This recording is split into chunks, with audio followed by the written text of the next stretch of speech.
Hello everyone, good morning. আর আজকে একটা বড় ব্লগ তোমাদের সাথে শেয়ার করব। আশা করছি সেটা তোমাদের ভালো লাগবে। তো চা থেকেই শুরু করলাম। এখন বাজে বেলা 10টা, 10:30। আর আমি ফ্রেশ হয়ে নিয়েছি।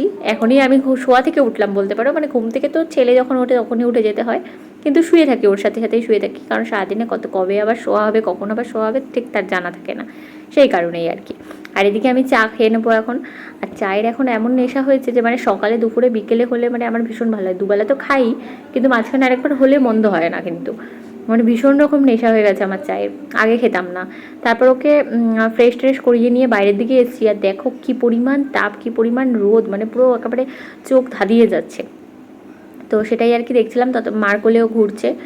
আর ওর ঘুম থেকে ওঠার পর একটু না ঘোরাঘুরি করলে কিন্তু ভালো হয় না, সকালে, দুপুরে, বিকেলে। এখানে ততক্ষণে আমি এদিকে বিছানাটা ঠিক করে নিচ্ছি, কারণ ওর আবার ঘুমের টাইম হয়ে গেলে এভাবেই যদি শুয়ে দিই তাহলে আর সারাদিনে বিছানা গোছানো হয় না, আর সেটা দেখতে কিন্তু ভীষণই বাজে লাগে।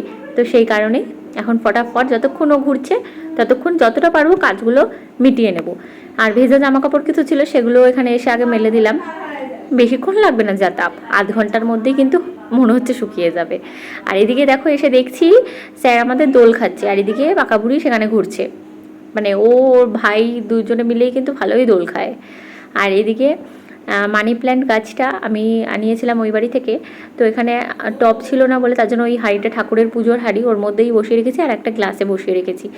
ভীষণ ভালো লাগে আমার মানি প্ল্যান্ট। আমার ওই বাড়িতে পুরো ঝাঁকড়া হয়েছে। তো ভাবলাম যে এখানের জন্য নিয়ে আসি, আবার কিনবো কেন। আর এদিকে আমি ততক্ষণে ঘরটা গুছিয়ে নিচ্ছি। সব এলোমেলো হয়েছিল। আর দেখবে ঘরটা যদি গোছানো থাকলে না মনটাও ভালো লাগে। আর এদিকে আবার একে বিরক্ত করতে চলে এসেছি, মানে সারাদিন এসব না করলে আর কি সারাদিনে আমাদের কিন্তু ভালো লাগে না। আর ওকে একটু বিরক্ত করলেই মার কাছে গিয়ে নালিশ করে দেয়। কে বলেছে, কে কী করেছে জিজ্ঞাসা করলে পুরো আঙ্গুল দিয়ে ডাইরেক্ট যে কিছু করেছে তাকেই দেখাবে, কিন্তু ভীষণ পাকা হয়ে গেছে। আর সেটা নিয়েই আমরা ভীষণ হাসাহাসি করছি এখানে তিনজনে মিলে। আবার চলে আসলাম ব্রেক নিয়ে, এখানে ঘরটা ঝাড় দিয়ে নিলাম। তারপর ঘরটার মোছা হয়ে গিয়ে ওকে খাওয়ানোর পর আমি স্নান করে নেবো।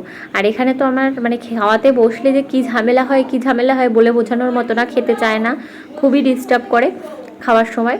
আর এদিকে স্নান তারপরে কমপ্লিট করে নিয়ে চুল বেঁধে একেবারে রেডি হয়ে গেছি। এবার ওকে চেষ্টা করব ঘুম পাড়ানোর। ওই যে দেখতে পাচ্ছ মার কোলে ঘুরছে। আর তারপরে আর কোনো ভিডিও করিনি, খাওয়া দাওয়া করে একটু ঘুমানোর চেষ্টা করেছি, ওকে ঘুম পাড়িয়েছি। এই করতে করতে অনেক বেলা হয়ে গেছে। তাই এখানে বিকেলে একবারে সন্ধ্যাবেলা তোমাদের সাথে দেখা করছি। আর ওকে সেটাই আর কি দেখাচ্ছি। দেখো কী সুন্দর ঘুম থেকে উঠে একেবারে চুপচাপ, আবার একটু হাসিও দিয়ে দিচ্ছে কিন্তু। পারো মোটামুটি এখনও সন্ধ্যা হয়নি, তো এখন একটুখানি উঠেছে, না ঘোরালে তো হবে না, মানে ওর ঘুরতে যেতেই হবে। আর বাইরে গেলে এত আনন্দ হয়, মানে কি বলবো, ভীষণ আনন্দ পায়। তো ভাবলাম যে হ্যাঁ ওকে একটুখানি রেডি করে নিয়ে তারপর ওকে নিয়ে একটু বাইরে চলে গেলাম। একেবারে রেডি আমাদের পাবলো বুড়ো বাইরে ঘোরার জন্য। এবার ওকে নিয়ে একটু রাস্তার এদিকে মানে উঠোনের মধ্যে একটু হাঁটাচলা করলাম কিছুক্ষণ। আর ওকে চারিদিকটা দেখাচ্ছি। ও দেখছে আর হাসছে, ভীষণ মজা করে বাইরে বেরোলে, ভীষণ। আর ঘোরার এত সব মানে ওর অভ্যেস হয়ে গেছে, সকালে, দুপুরে, বিকেলে ওর একবার করে বাইরে বেরোতেই হবে। শুয়ে থাকতে বেশিক্ষণও পারে না। আর এখন উল্টাতে শিখেছে।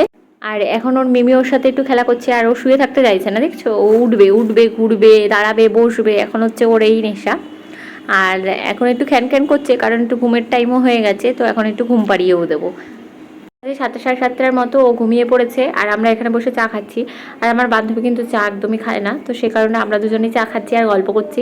আর ওদিকে ফোনেও কথা বলছে, মানে চারিদিকেই কাজ হচ্ছে, ফোনে কথা হচ্ছে, ফোন ঘাটছে, এদিকে আমরা তিনজনে মিলে আবার গল্পও করছি। তো এইভাবে তো সন্ধ্যাটা কাটালাম। আজকে ভিডিওটা আর বেশি বড় করব না, এই অবধিই থাকবে। তো কালকে আবার নতুন ব্লগের সাথে তোমাদের সাথে দেখা করব। আশা করছি ভিডিওটা ভালো লাগবে, আর ভালো লাগলে অবশ্যই লাইক কমেন্টস করবে, আমাকে জানাবে কেমন লাগছে তোমাদের। তো চলো আজকের জন্য এখানেই কিন্তু টাটা।